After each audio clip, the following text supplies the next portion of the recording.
El tema de la libertad, Marx, me parece el más importante. ¿Qué opinas? Es durísimo escuchar en voz de la persona que persiguió a miles de maestros en este país, que cesó a miles de maestros en este país, la persona que bueno, forma parte de los culpables de casos como Nochixtlán, que nos hablen hoy de libertad. ¿Cuál libertad?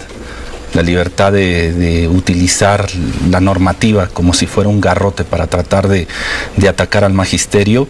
Yo no sé de qué está hablando de un modelo educativo que se centraba en pruebas estandarizadas, en libros de texto estandarizados en todo el país, donde no había ninguna libertad para la creatividad. Los únicos que tenían libertad eran los empresarios de la educación, que se hacían ricos con ello, las puertas giratorias que habían, cómo saltaban del ámbito privado hacia el ámbito público, directores de editoriales que terminaban en la función pública para beneficiar a los que habían dejado atrás en el sector privado. A esa libertad estamos refiriéndonos. El nuevo modelo educativo, los nuevos libros de texto sí se hicieron con base en la libertad, con convocatorias abiertas donde pudo participar cualquier maestro, sin importar su filiación política, sin importar los años que tenían de servicio ni a qué sindicato pertenecían. Eso sí se hizo desde la libertad, un modelo educativo que lo hicimos a través de asambleas, discutiéndolo con las bases magisteriales. Esto es el resultado del neoliberalismo. Lo que tiene ahí ni siquiera lo escribieron ellos. Fueron pautas que dieron organismos internacionales como la OCDE, el FMI, el Banco Mundial, donde fueron a formarse y ahora regresan con todo ese bagaje para tratar de que la población crea que van a buscar la libertad, cuando lo único que buscan es hacer más grandes los bolsillos de algunos empresarios que no se hartan con todo lo que ya han tenido. O sea, ¿qué hicieron con los libros de texto? Ahorita vamos a tocar la cifra de los números. O sea, hablan de mucha inversión en aquellos sexenios, y sí es verdad que había mucho dinero, pero no el dinero para la población, sino el dinero para enriquecer a estos empresarios de la educación que hicieron su agosto, los que imprimían los libros, los que hacían los libros, cómo se triangulaba a través de organismos internacionales, a través de...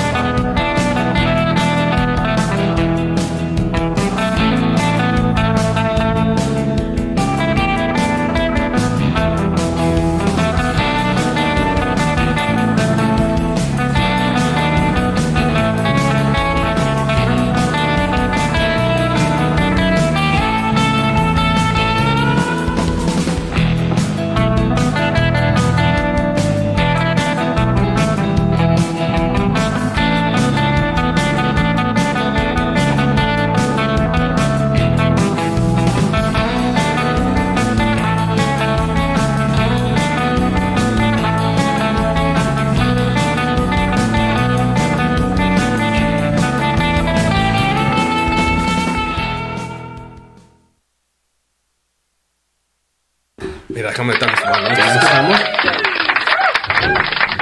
Ahorita te lo paso. Saludcita, ya estamos al aire. Ya estamos al aire totalmente en vivo. Este es su programa El Punto G de la Política. Ya sabe usted que por 50 minutotes estaremos estimulando los hechos políticos más relevantes de la ciudad, del estado, del país y, por qué no, del mundo mundial, con el único objetivo de provocarle a usted sarcasmos múltiples, duraderos, placenteros. Y es martes. Sí, y martes inicia como la semana de cosquilleo, ¿no, carnal? De incomodar. De incomodar. Son las 2 de la tarde con 7 minutos. La temperatura es de 281 grados centígrados al sol. Y si se pone a la vuelta y vuelta, pues sale un poquito más. Saludamos aquí al palco VIP. ¿Cómo estás, mi Jesús? ¿Todo bien? Bien, ¿Listo y dispuesto? Y con toda la actitud. Eso, chingón. ¿Qué tal tu fin de semana? Sí, de lujo. Como todos. Saludamos a nuestra... Coordinaduría. Saludamos también al VIP a nuestra amiga La Galana. ¿Cómo estás, Galana? ¿Todo bien? Di política presente. Allá las gradas arriba llenas, mira. Todos, saludos por allá, todas las gradas. Oye, es que el invitado de hoy no es para menos, cabrón. Ya me ni trepal, güey. A ver si no nos cortan la señal en Palacio a la chingada. Ponen el inhibidor. ¿Sí? Sí, no, pues ahorita lo platicará el invitado. ¿Por qué alejaste mi brebaje? Ah, no, es que la los iba a poner publicidad, ¿o qué? para que vean tres cabrones. Imagínate cómo me pondré. Asustas a tu mamá, cabrón, con tanto Monster. Y después se me suelta la boca, ¿verdad? Bueno, pues saludamos. Ay, ¿cómo estás, pendejo? Saludamos a nuestro muñequito de peluche. El Marco que sí nos caía bien. El Marco. Bueno, pues hay mucha información, como usted sabe, los martes se acumula. Desgraciadamente mucha de ella es negativa, así que es momento de... Sí, güey. Mucha información de la chingada. No, sí. Ya, bueno, ahorita hablamos en específico de esos temas, pero es momento de presentar para ello, para sacar la garra a los políticos locales aquí en la ciudad y en el estado de Chihuahua, a la elegancia en el micrófono. Él es el rostro tallado a mano, la galanura, el charm, el sex appeal, el chamorro más marcado de la ciudad de Chihuahua. El modelo de shortcitos diminutos para correr. Quiero presentarles a ustedes al famosísimo encantador de grillos, mi coconductor y amigo, el licenciado Fernando Villarreal. Hermano, con esas tan lindas flores, lo bueno que con Bonilla estoy vacunado. No, ya eres muy grande para... Ya estoy grandecito, pues. Para reclutar ahí. Tiernitos, se le dan los tiernitos, ¿verdad? Miren las piñatas. Qué No, gusto. ya tampoco podemos hacer publicidad ahí, ¿verdad? No, ya no podemos hacer. Mira nomás, 2 Monster nomás por la dicha y la victoria que tenemos el invitado de hoy. Mira nomás. ¿A poco tenemos invitado de lujo? Hijo de la chingada. Un De invitado veras. de lujo. Cada vez te luces más tú con, Sí, con los ¿verdad? invitados. No, agradecerle a mi querida amiga Katia Galán. Gracias por el invitado de hoy para aquí el programa El Punto G. Para que ganen no más el día, la semana, el mes entero. El año, cabrón. El mes entero. El mes de marzo, mi cumpleaños. El próximo lunes es mi cumpleaños para que sepan los que Para quieran que le invitar. traigan regalo. Gracias por el regalo tan anticipado, mi querida Katia, ¿eh? Preséntanos pues al Oye, invitado. tenemos un invitado de lujo, doctor en filosofía, un experto en el tema académico. 15 años duraste como investigador, ¿no? En la Universidad Autónoma de Ciudad Juárez, una de las mejores universidades que no tienen problemas como la de aquí, la Universidad Autónoma de Chihuahua. Allá sí están las cosas a toda madre. No, tampoco. Oye, digno de una responsabilidad tan importante como es la educación, los libros de texto a nivel nacional. Sin más preámbulos, vamos a presentar a nuestro querido amigo Marx Arriaga, director de los libros de texto. Bienvenido al Punto G, cabrón. Muchas gracias, saludos a todo el auditorio. Oye, perdón, nomás, si me lo permite, nomás para que veas el desmadre de la opinión pública de los servidores públicos del presidente municipal. ¿Quieres ver unas declaraciones de lástima? Nomás para empezar el mero. Pon un video ahí que te mandé de Marco Rosquilla, el Donilla. Nomás para que, sin leer los puntos de para vista que que les dijo. enseñen con quién acostarse o qué Dios deben de creer. Eso lo ha comentado con mucho énfasis. Yo no mando a mis hijos a la escuela para que les enseñen con quién acostarse o qué Dios deben de creer. Eso lo deben decidir ellos en su absoluta libertad, ¿verdad? Y eso creo que está lejos de lo que deben de enseñar las maestras y maestros en las escuelas, en los salones de clases, ¿no? Nosotros, los padres de familia, mandamos a nuestros hijos, o por lo menos la enorme mayoría, les diría yo, de este país, a que nuestros hijos Presidente aprendan municipal. matemáticas, inglés, geografía, biología, ¿verdad? No clases de sexología o de sexualidad, ¿verdad? De veras que nosotros hemos estado en contacto con varias organizaciones de padres de familia escolares y creo que quien está por ahí metido es la Fundación Adela, ¿no? Y justamente lo que se está buscando con estos libros de texto es pues que la educación sea laica, que no sea en extremo religiosa, pero tampoco en extremo izquierdosa, ¿verdad? O comunista. Es un punto medio exactamente, es formación del pensamiento. Le sabe mucho al tema, crítico ¿verdad? de los Este cabrón. menores, Sí. para que ellos puedan tomar la mejor de las decisiones. No hay derecho de que la Secretaría de Educación Pública forme ideológicamente a nuestros menores. Doctor Marx Arriaga, estas son las opiniones del alcalde de la capital ¿Este del es el estado. alcalde? Él es Marco Bonilla, el alcalde de Chihuahua. Vaya cosa. Empezando obviamente con una declaración que se demuestra de cuerpo entero la capacidad intelectual del señor, diciendo que no quiere que los libros de la escuela de sus hijos le digan con quién acostarse. Hablando de menores, ¿verdad? ¿Qué opinión te merece opiniones como estas? No, bueno, pues nos da la razón, ¿no? Que había que cambiar el modelo educativo. Este es el ejemplo de lo que formaban con la vieja escuela mexicana. Ahí está el ejemplo del racismo, el clasismo, las mentiras. O sea, pareciera que no tiene ni ánimos de leer. Los libros son públicos, están ahí en internet, que nos digan qué hoja aparece lo que él dice. ¿Dónde Claro. está el comunismo? ¿Dónde está la herejía? Hablan de libertad. Sí, libertad, pero con el garrote del otro lado, ¿no? Que la gente decida qué es lo que tiene que creer, pero tiene que creer lo mismo que yo creo. Sí, claro. Entonces es grave que estados como Chihuahua sigan en una postura intransigente, no quieran dialogar, no quieran leer, no quieran sentarse a reflexionar con las bases magisteriales, con la misma población, qué es lo que se requiere. O sea, están desconectados de la realidad. O sea, cuando hablan de herejía, cuando hablan de mis hijos deben de creer o los debo de educar como yo quiero, pareciera que viven en una burbuja, independientes, que sus acciones no afectan a otros. Claro. Ojalá que tengan mayor humildad y que se acerquen una vez más a las bases magisteriales para reflexionar entre todos y todas qué es lo que requiere el gobierno y el municipio de Chihuahua. Es correcto, de acuerdo contigo, doctor. Oye, y en general, ¿nos quieras compartir cómo fue el reto, la aventura, por así decirlo, de esta nueva conformación, o esta conformación, pues, innovadora sobre el material educativo para este ciclo escolar? Bueno, ya hemos estado nosotros comentando e investigando sobre las convocatorias, las mesas de trabajo, maestros de todo el país participaron, ¿verdad? No fue una ocurrencia ni de López Obrador ni de Marx Arriaga, fue todo un proyecto y un proceso. Si nos quieres compartir brevemente cómo estuvo esta aventura, los nuevos libros de texto gratuito. Bueno, fue una aventura, una odisea. Lo primero fue quitarle los contratos a las editoriales que habían convertido el libro de texto en un negocio. 3,000 millones de pesos se les daba a las editoriales y a las imprentas por hacer esos materiales año tras año. Y uno dijera, bueno, está bien, porque le llega a todas las imprentas del país o a todas las editoriales. ¿Más una o dos? No, 4. 4 en todo el país. 4 editoriales en el país, lo que es Grupo Castillo, Grupo SM, que son transnacionales, bueno, igual que Santillana y Trillas, que también ya son conglomerados. Entre esas 4 se llevaban el 90% de los 3,000 millones de pesos. Chingada. Dirán, bueno, otro 10% se los llevaban las 290 editoriales que hay en el país. No. Más o menos 20 eran las que participaba, y de esas 20, 4 se llevaban el 90% de los contratos. O sea, ese sistema ante muchas administraciones Así panistas era ese tipo de contratos de licitación. 3,000 millones. Sí.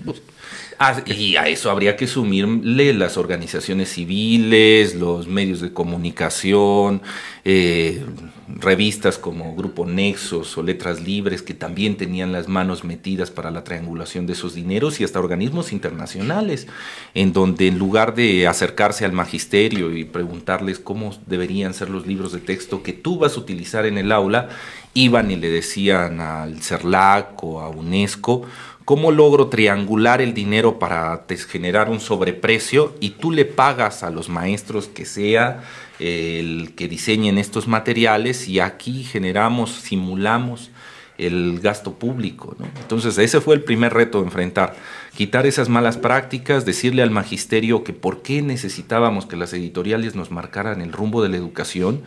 Fue el primer reto.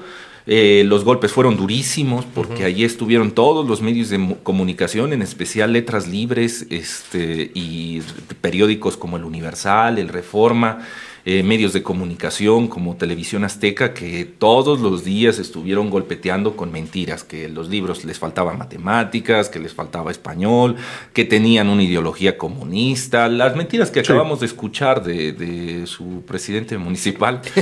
Y tuyo también, si quieres te lo compartimos. Te lo podemos prestar mientras que estás aquí en la estancia que estás aquí. Bueno, nuestro presidente municipal. Oye, pero es de risa, pero es un tema muy delicado. Muy delicado. Es la autoridad municipal aquí en el estado, pues converge para absolutamente todos. Y escuchar ese tipo de declaraciones, imagínate a nivel nacional. O sea, con qué facilidad escupir y decir, oye, a mí no me van a decir los libros de texto con quién se acuestan mis hijos o con quién no. A ese grado nos enfrentamos día con día en el sistema político local.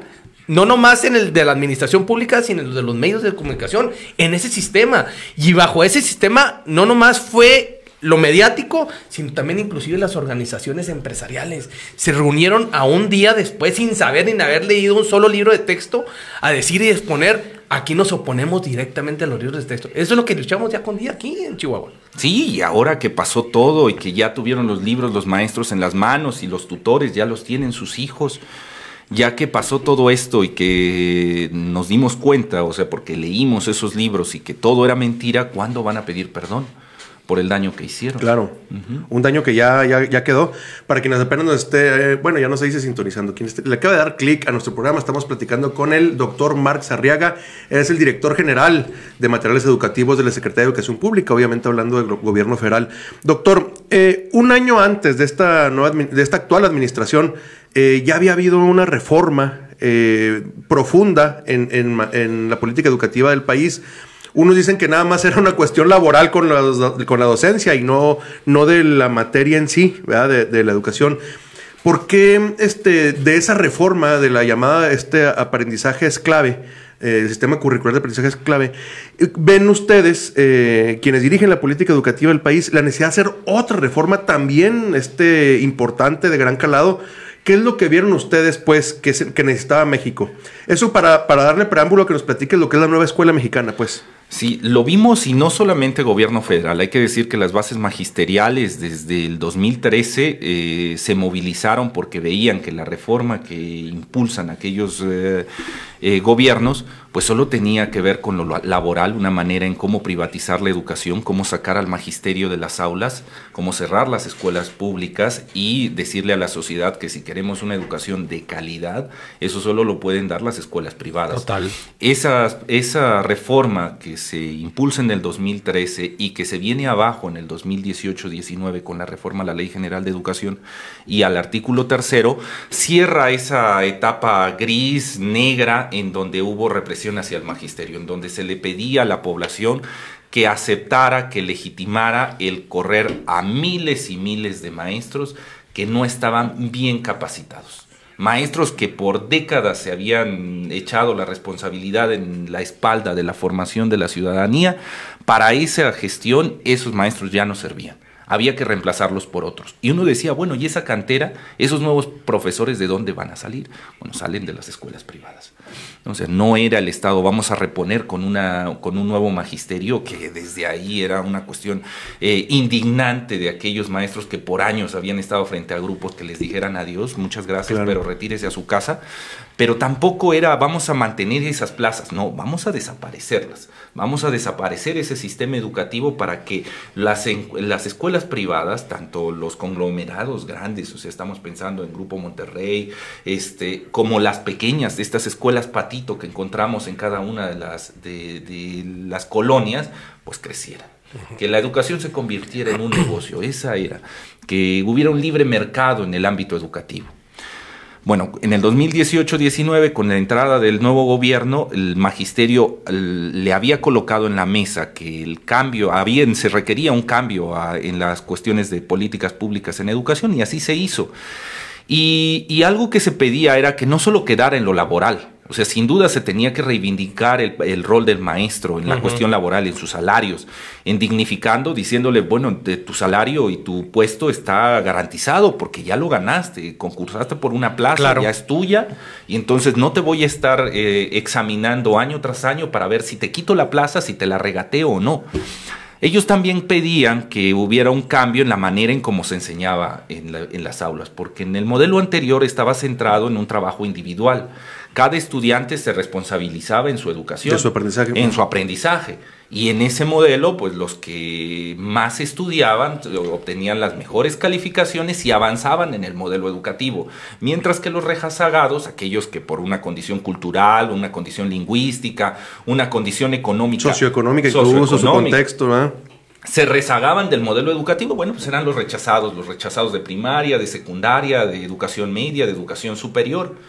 Ese tipo de modelo generó unas élites desvinculadas de lo social, unas élites que con tal de lograr el éxito y ganar más dinero estaban dispuestos a atropellar al que estuviera enfrente. Claro. Entonces el magisterio en el país, volteando hacia todos lados, viendo esta indiferencia, les generó una indignación de tal modo que le pidió a gobierno federal, necesitamos un modelo educativo diferente, un modelo solidario, un modelo comunitario, que no parta de la premisa que hay gente que sabe y gente que ignora, y que aquellos que ignora deben de ser los rechazados, los relegados, los marginados del modelo educativo, pero después del modelo social y económico. Se genera la nueva escuela mexicana como un modelo comunitario que lleva los procesos de formación centrados en el desarrollo de la comunidad, no en una competencia de unos frente a otros, Claro. de los buenos frente a los malos, que es lo que vivimos, lo que vemos en las calles como resultado, y es lo que estamos viendo con este presidente municipal, cuando él se asume como la autoridad, el que sabe, Así es. y le dice al resto de la población lo que deben hacer porque él es la autoridad, ¿no?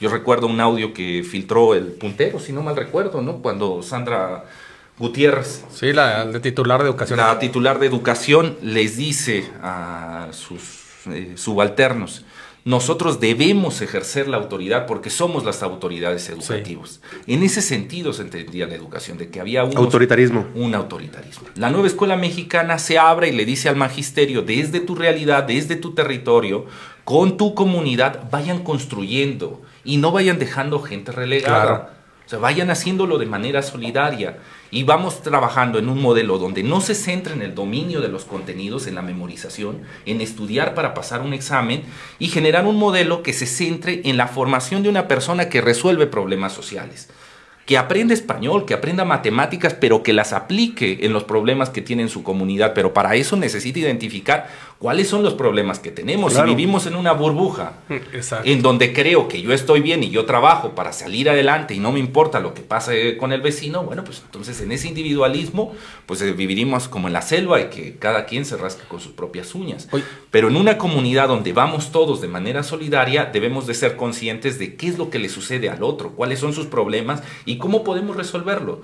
Y en la medida en que eso se resuelve, pasaremos no solo a un bienestar individual, sino a un bienestar comunitario. Colectivo. Total. Oye, dijiste una frase que ya lo habíamos platicado aquí, porque aquí estuvo la ahora candidata al Senado, Andrea Chávez, como diputada federal, que le mandamos un saludo, y hacía el licenciado Piñón un análisis sobre todo el tema del daño que le hicieron a la niñez con el tema educativo, y que la Comisión Nacional de Derechos Humanos hace simplemente y es una recomendación al gobierno del Estado. Pero aquí lo principal: el sistema se blindó, o sea, el gobierno estatal blindó a través de la Secretaría de Educación, blindó con un sistema total de mercadotecnia, tajando para escuchar ese tipo de declaraciones tan absurdas y tan pendejas como la que dijo el presidente municipal.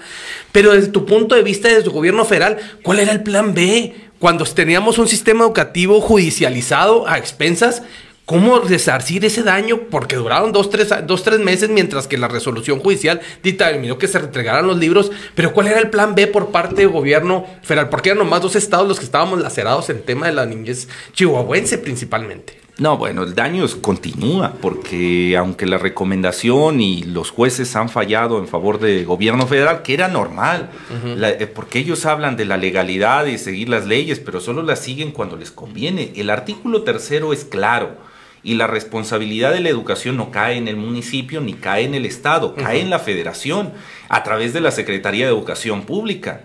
En ningún momento la ley marca que, bueno, si no te gustan los lineamientos de la federación, porque estamos en una república confederada. Claro. Entonces, si no te gustan los lineamientos... Haz tus pinches folletos. Haz tus folletos y haz tus leyes y entonces... ¿Y qué pasó aquí? ¿Y qué pasó? Exacto. Hubo un gasto, un erario público por más de 50 millones de pesos. Son unos folletos que no, algunos no quieran decir basura, pero nosotros sí lo decimos, fueron basura. ¿Y qué pasó con ese gasto? No, pues aparentemente no va a pasar nada, se van a salir con la suya. Ya vemos ahí que algunos se han candidateado para diputados, para senadores, van buscando fuero por si el próximo periodo se llegan a hacer investigaciones y se intentan fincar responsabilidades, pues echar todo por debajo del claro, tapete, y que aquí no pasó nada con los millones de pesos que se invirtieron en aquellos folletos, tampoco pasó nada con que se dañó la educación de estas niñas, niños y adolescentes al privarlos de los libros de texto, tampoco pasó nada en lo laboral, porque imaginen que hoy llega el gobierno municipal, llega este presidente y les dice, bueno, pues ahora trabajan pero sin micrófonos. Imagínate. Y se los quito. ¿Y ustedes qué hacen? Bueno, me estás quitando una de mis herramientas de trabajo y ahora ¿de qué vivo yo? Bueno, pues eso hizo el magisterio. O sea, me estás quitando una herramienta, me estás quitando los libros de texto. ¿Cómo voy a asumir mis responsabilidades? Porque el que da la cara frente a los tutores no eres tú. Tú ahí sales 5 minutos y dices la barbaridad que quieres, pero el que tiene que ver a estos niños todos los días, el que tiene que tratar con esos tutores, el que ha dado la cara por la formación de esa infancia, soy yo. Y ahora, ¿cómo lo voy a hacer si mi salario es deficiente? Si en estas aulas que tengo, porque tú eres un sujeto inhumano y te importa poco que no haya aire acondicionado, te importa poco que los baños no tengan agua, te importa poco mi condición cultural, mi condición económica. O sea, no has hecho nada por mejorar las condiciones en el aula y ahora, después de todas estas violencias que se han ejercido sobre mi colectivo, sobre mi gremio por décadas, ahora vienes y me quitas los libros de texto. ¿Y qué va a pasar? Pues no va a pasar nada. ¿Por qué? Porque una mano se cubre con otra. Y entonces se están echando por un todo. capricho político. Por un berrinche. Y como bien dices, doctor, no solo es la afectación a la niñez, sino también los docentes son evaluados, ¿no? ¿Y en qué parámetros puedes evaluar a alguien que no puede trabajar? No, y hay que entender, la reforma que se hizo en el 2018 fue para evitar que el gobierno federal pudiera evaluar al magisterio y quitarle su trabajo. Pero lo dices bien, el docente es evaluado por la sociedad. Porque yo mando mis niños a la escuela, mis hijos los mando a la escuela y espero una formación de ellos. Claro. Y si vienen los niños, vienen mis hijos, los recibo y veo que no hay un cambio con ellos, que pasaron el ciclo escolar y siguen igual, entonces voy y recrimino al maestro. Oiga, ¿y usted qué hace en su salón? Entonces sí hay una evaluación social, cultural. ¿Recuerdan aquel documental de Loré de Mola, de Panzazo, donde se decía los problemas de la educación, no logramos la calidad educativa que se espera, que espera la OCDE, que espera UNESCO por culpa de los maestros, porque los maestros están tomando las calles, porque el maestro no quiere tomar sus cursos de formación? O sea, como si el maestro, un día pasamos y decimos, bueno, ¿quién quiere ser maestro? Y levantaron la mano y les dimos un salón de clase. No, ellos llevaban años y años formándose en las normales, en las pedagógicas, en las universidades estatales. Y después entraron al aula y año tras año fueron experimentando los diferentes grupos, los diferentes tipos de individuos que van llegando a esos salones de clase y fueron adaptándose a las necesidades de sus contextos. Pero eso para gobierno federal y para gobierno municipal, eso no importa. Lo que importa es seguir ganando votos, lo que importa es tal. Y no importa seguir con estas políticas que afectan a la población. De acuerdo contigo. Doctor Arriaga, nos acompañas para hacer un breve paréntesis e irnos a un corte.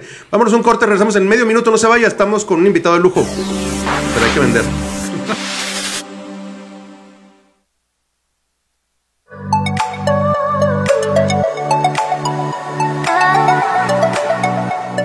¡Hey! Este espacio es para ti. Anúnciate con nosotros. En Red Not saldrás en toda nuestra programación y todos nuestros programas. Haz que tu empresa crezca. Para más información, mándanos tu WhatsApp.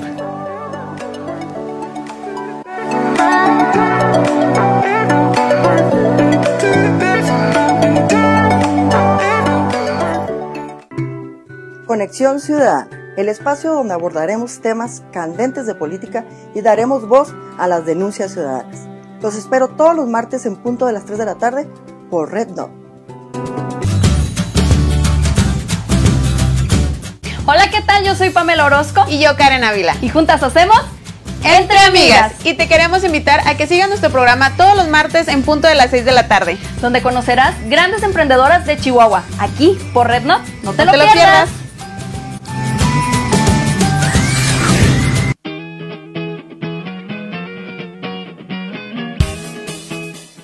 Hola, ¿cómo están? Mi nombre es Fernando Villarreal y los espero todos los martes a partir de las 5 de la tarde en su programa Machacando, un podcast dirigido de ustedes para ustedes, donde estarán personalidades muy importantes de aquí de Chihuahua y los esperamos por Red Not.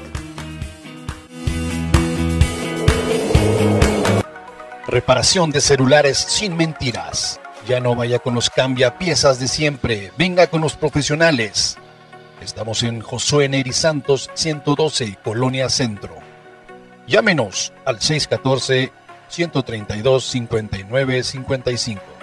Presupuestos sin compromiso de Axel.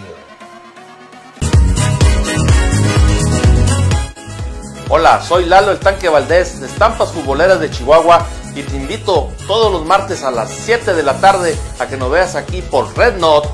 No te pierdas todas las leyendas del fútbol de Chihuahua por Red Not.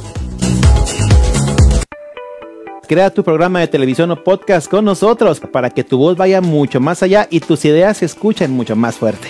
Tenemos precios súper especiales que en ningún otro lugar los vas a poder encontrar. Contáctanos en la página rednot.com.mx. Recuerda que estamos aquí en la ciudad de Chihuahua y por si fuera poco tenemos la mejor ubicación ya que nos encontramos en el centro de la ciudad. Para ti que eres creador de contenido es la oportunidad perfecta.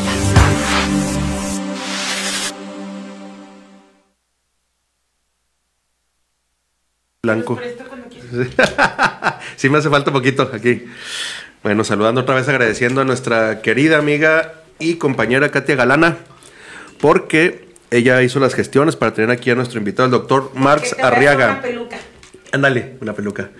Estamos hablando con el director general de materiales educativos de la Secretaría de Educación Pública. Doctor Arriaga, a ver, corrígeme si me equivoco en algo. Al parecer, dentro de la nueva escuela mexicana, o la esencia, por así decir, de esta nueva escuela mexicana, podemos encontrar un elemento, o al menos así lo advertimos, un elemento esencial que es el pensamiento crítico.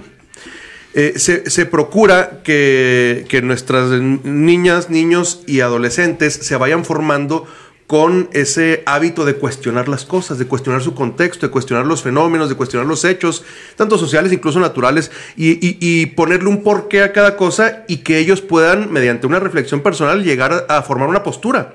A diferencia de lo que mentes tan obtusas, tan chiquititas como Marco Bonilla, lejos de formar en alguna ideología en específico, al contrario, ¿no? Que el alumno o alumna forme su propia postura, sea cual sea, pero después de un pensamiento crítico. Luego, en comunidades tan conservadoras, a lo mejor como aquí en nuestra ciudad de Chihuahua, se contrapone a lo que es una formación en la fe, por así decirlo, y lo digo con respeto, ¿verdad? Pero sí, algunos se les forma para creer. Créeme que lo que yo te digo es lo correcto y es la verdad absoluta. Y eso es contrario totalmente a un pensamiento crítico, de cuestionarlo todo. ¿Tú crees que un país como México, actualmente, nuestra idiosincrasia, pues, está listo para iniciar con un proceso tan ambicioso que es poner a pensar a la gente, poner a cuestionar todo? ¿Crees que estamos en esta coyuntura ya? Sí, es necesaria, estamos obligados. Hay que entender que la educación pública tiene el Estado la obligación, a través de la educación pública, la formación de ciudadanía. Nos han hecho creer que el Estado está para formar capital humano según las necesidades del mercado. No, el capital humano, los obreros, son responsabilidad de los patrones. Tú me pagas por algo y estás obligado a darme formación para que yo pueda desempeñar el trabajo que tú me estás pagando. Es la obligación del patrón, está dentro de la Ley General de Trabajo.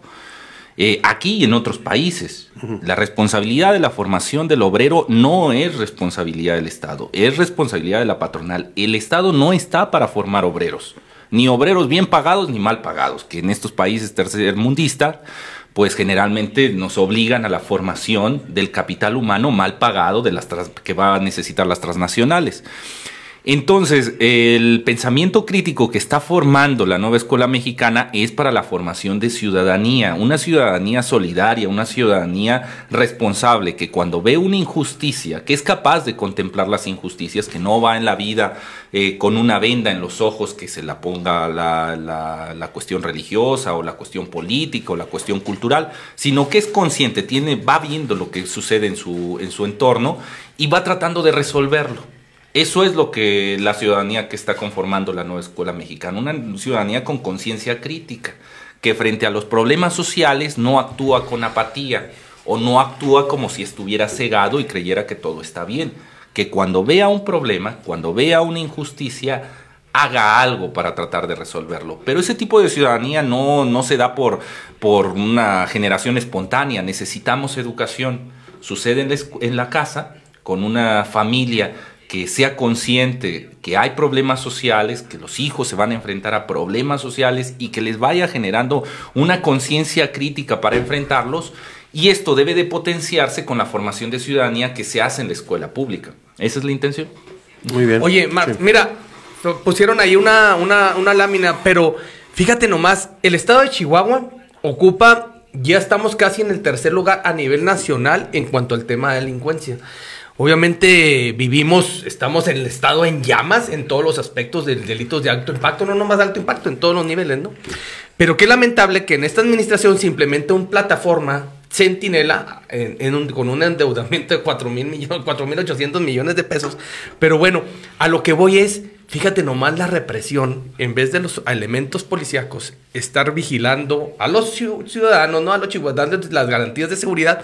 Fíjate en qué se implementaban, nomás para que dimensiones que la plataforma en cine en qué implementaban para que la gente no pudiera acudir ni resguardar los temas de los libros de texto. A este nivel estábamos. Vivíamos unas condiciones en que el maestro, el estudiante, la sociedad en general, se ocupaban directamente en la represión educativa. Y a lo que voy, ¿has sentido la represión educativa ahorita en lo que tú estás llegando aquí en tu momento? Supe que estuviste en Ciudad Juárez, también en la UPN, ¿no? Estuviste en la universidad. ¿Qué represión has tenido últimamente? No, pues desde el 11 de octubre, hay que decir que hubo un antes y un después de Ciudad Madera.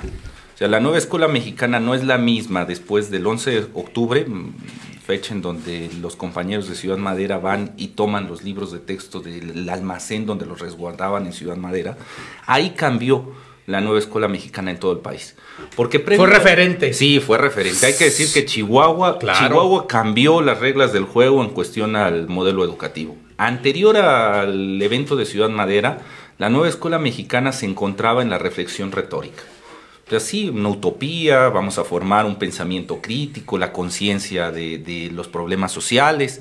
En un futuro, después de esta reflexión, actuaremos, pero estábamos en el momento de la reflexión. Ciudad Madera, al ver una injusticia como esta, de que no le entreguen a la infancia de la zona de Ciudad Madera, de todos los municipios que implican la zona escolar de Ciudad Madera, no entregarle los libros, decide pasar de la retórica, de las palabras, a la acción. Y sí, van y toman los libros y los entregan.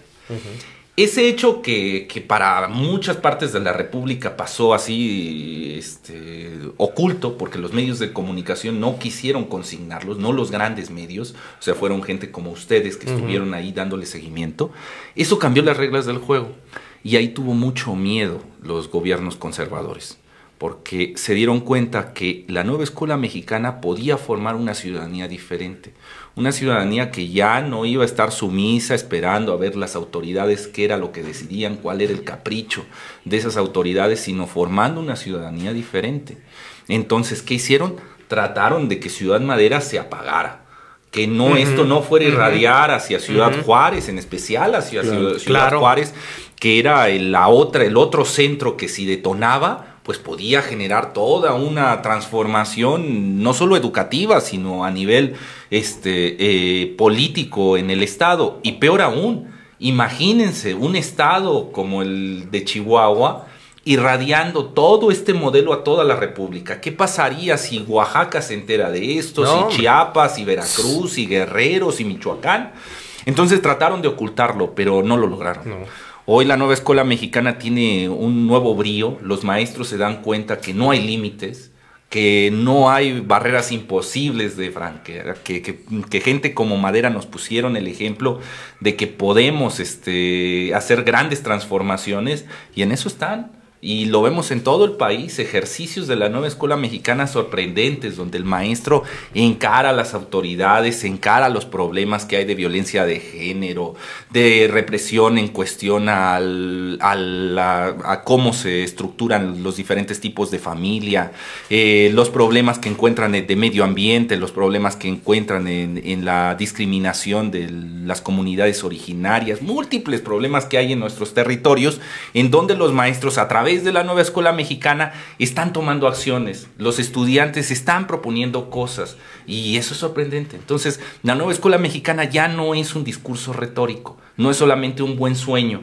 que ojalá que llegáramos a la formación de esa ciudadanía, sino hoy, gracias a Chihuahua, nos sirvió de ejemplo de que podemos llegar hasta las últimas consecuencias con este modelo educativo. Y es que a fin de cuentas es digamos que el primer objetivo, ¿no?, de la nueva escuela mexicana, como bien lo comentabas, doctor Arriaga, era ya no simplemente aventar información, por ejemplo matemáticas, sin contexto, sino aplicadas a algo, a una problemática social. Y qué mejor ejemplo que nos platica el doctor Arriaga de una problemática social donde se decidió llevar a la acción, ¿verdad?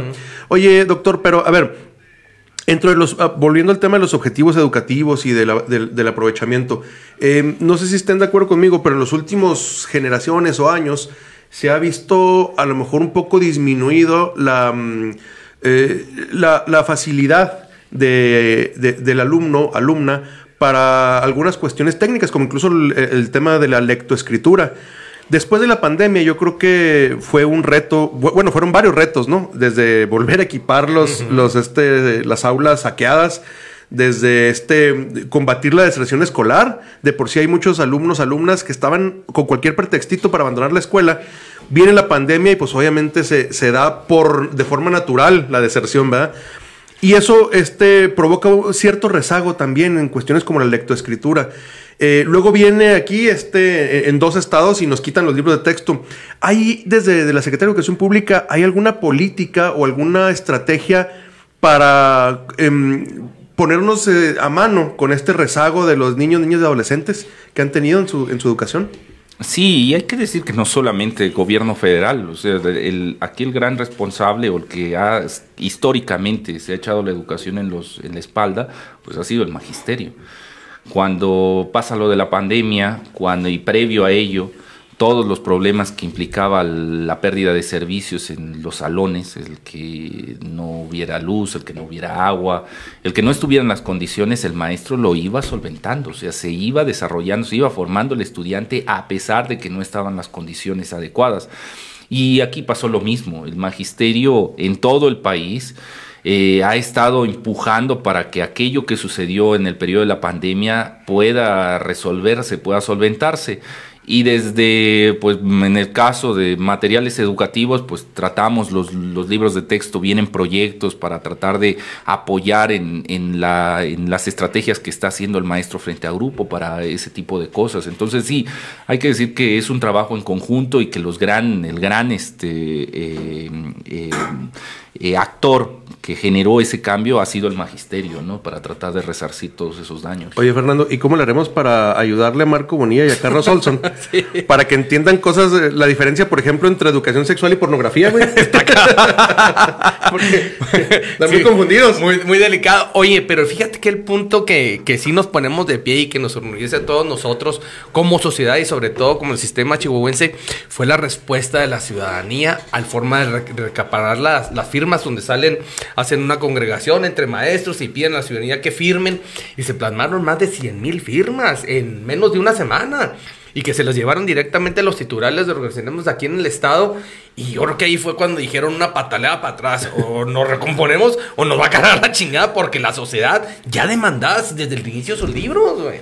Sí. No se lo imaginaban. No se lo imaginaban. O sea, esto creen que solo el magisterio está organizado en Chiapas o en Oaxaca, que ellos son la punta de lanza en la resistencia. No, el magisterio formado en el normalismo, con la mística, reconoce que cada escuela es una victoria social. O sea, que si fuera por los empresarios de la educación ya habían convertido todo en un negocio. Que si mantenemos esta escuela pública es por el trabajo que han hecho otros maestros atrás de mí y que yo como encargado en este momento del aula debo defenderla. Y eso es lo que vimos y también los tutores de todo el estado, al ver las condiciones económicas en las que nos encontramos, o sea, ¿qué vamos a hacer el día de mañana si desaparecen las escuelas públicas? Si nos quitan los libros de texto, no sé cuántos de ustedes tienen para pagar los libros de texto de sus hijos, o cuántos tienen de ustedes para pagar una educación privada. Además, asumiendo, otra vez volvemos al caso de su alcalde, que están en la escuela privada, principalmente sus hijos, que no la chingan. Vean el resultado de esa educación privada. Ellos se sienten muy orgullosos de decir, yo me formé en Harvard, yo me formé en Oxford, yo me formé en UTEP, yo me formé en tal escuela privada. Y vea, ese es el resultado de la escuela privada, un sujeto inhumano, un sujeto racista, un sujeto clasista, insensible. O sea, eso es lo que queremos en la formación de ciudadanía, una persona que porque cree tener la razón va a ir y va a arrasar con toda la población, va a arrasar con el magisterio. Yo creo que habría que replantearse el modelo y que el magisterio, tanto con los tutores de pie, de las calles, de la gran mayoría del pueblo, dice, está bien, pero yo no quiero que mi hijo sea como él. Sí, quiero que mejoren sus condiciones económicas, pero no quiero que se convierta en un sujeto atroz que el día de mañana ni siquiera a mí me va a reconocer, ¿no? Claro. Porque vengo de otra condición social y va a voltear y va a ver a sus hermanos, va a ver a sus tíos, va a decir, va a renegar de ellos. No, yo quiero un hijo que sí trabaje, que pueda ganarse la vida, pero también que sea solidario, que tenga los valores que me enseñaron mis abuelos, que tenga los valores de los tíos, que tenga los valores de la comunidad, que no se avergüence que viene de tal poblado. Claro. tiene estas costumbres, que no se avergüence de ello, que sea productivo, pero que no se avergüence. Pero fíjate, conforme a lo que comentas, doctor, la capacidad de reflexión de una persona como Marco Bonilla, decir, es que hace 2 años había un libro de matemáticas de 100 páginas, ahora hay 19 páginas, conclusión brillante, hay menos matemáticas, sin ponerte a pensar si hay mejor aplicación de las matemáticas, simplemente por el número de páginas, ¿verdad? Pensar eso. Oye, doctor, te quería preguntar, el doctor Marx Arriaga es mexiquense, tengo entendido, de nacimiento, pero trabajaste varios años en la Universidad Autónoma de Ciudad Juárez, creo que tiene cierto arraigo con nuestro estado, cariño, no sé. ¿Qué sentiste, qué sientes tú al ver que las cosas llegaron a este extremo y que incluso la Comisión Nacional de Derechos Humanos tuvo que hacer un pronunciamiento histórico, más de 60 páginas de recomendaciones para lo que pasó, lo que hizo el gobierno del estado de Chihuahua con la niñez chihuahuense? Tú, como vamos a decir chihuahuense por adopción, ¿qué sentiste primero al ver lo que hizo nuestro gobierno del estado y después la consecuencia ya a instancias nacionales como la CNDH? ¿Qué sentimientos te dejó toda esta situación de los libros de texto gratuitos, donde a fin de cuentas tú eres el primer responsable administrativamente hablando de esta política pública que hizo tanto eco? Es un trabajo de toda la Secretaría de Educación Pública, no quisiera como monopolizar ese trabajo, ¿no? Lo hicimos entre toda la Secretaría de Educación Pública, y también decirles que soy vecino de ustedes, pago mis impuestos en Ciudad Juárez, tienen su humilde casa, pequeña, pero pago mis impuestos. Fíjate. Tengo registrado mi coche en Chihuahua, es decir, sigo siendo vecino de Chihuahua. Mi clave, estoy con permiso sin goce de sueldo en la Universidad Autónoma de Ciudad Juárez, pero yo regresaré a las aulas en Ciudad Juárez porque me siento yo un ciudadano de la frontera. Entonces sí me sentía mal que bueno, ya es como clásico que las personas de la capital se sienten superiores un poco de los municipios marginados, y que más marginados que Ciudad Juárez. Pero aquí se pasaron de la raya, ¿no? Cuando decían todas estas cosas y cuando privaron en la educación, decía, bueno, ¿y qué sigue? Después de esto, que no me quieres dar algo que es tan noble como un libro de texto. O sea, porque dentro de los programas uno puede decir, bueno, no le repartas eso porque igual y afecta el campo, no repartas esto otro porque igual afecta socialmente, culturalmente, pero un libro ¿en qué podría dañar que hasta ahí llegara la politización que estaban haciendo? El daño. Y era algo y lo vemos reflejado en las 60 hojas. O sea, la CNDH, donde pudo haber sido una recomendación de 2 líneas, de que, bueno, no lo vuelvan a hacer. Tuvo que hacer una gran investigación, un gran recorrido, donde dijo, esto pasó en Chihuahua este día, esto pasó en Coahuila, y con eso concluyo que se violentaron los derechos a la educación de las niñas, niños y adolescentes. Sí. Y le mandó decir a los órganos que sí tienen las facultades de castigar estos actos, investiguen. Investiguen, porque yo como CNDH no puedo castigar, pero yo veo aquí una falta al servicio público. Entonces, aquí está el precedente histórico a nivel nacional. Investiguen. Y a las autoridades estatales, retractarse. Claro. Necesitan dar un comunicado público donde le digan a la sociedad que se equivocaron, que violentaron los derechos de la infancia al privar de esos libros de texto, que violentaron los derechos laborales de los maestros al quitarle una herramienta como el libro de texto, que violentaron el hecho democrático de que todos recibieran educación, porque ahora los del Estado de México tienen sus libros de texto, Michoacán tiene sus libros de texto y resulta que Chihuahua no los tiene. Entonces violentaron todos esos derechos y deben de retractarse. Entonces es sorprendente y pareciera que ya es momento en que den la disculpa pública, lo mínimo. No traen prisa, yo creo.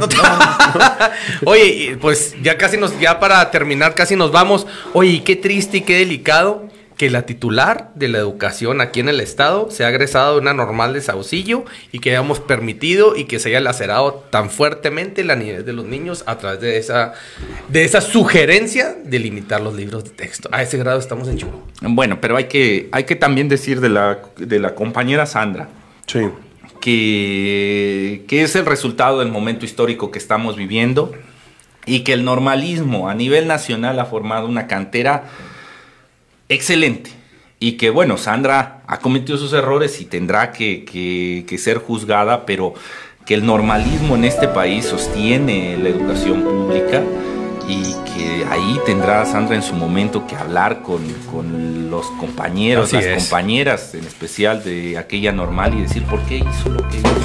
Algún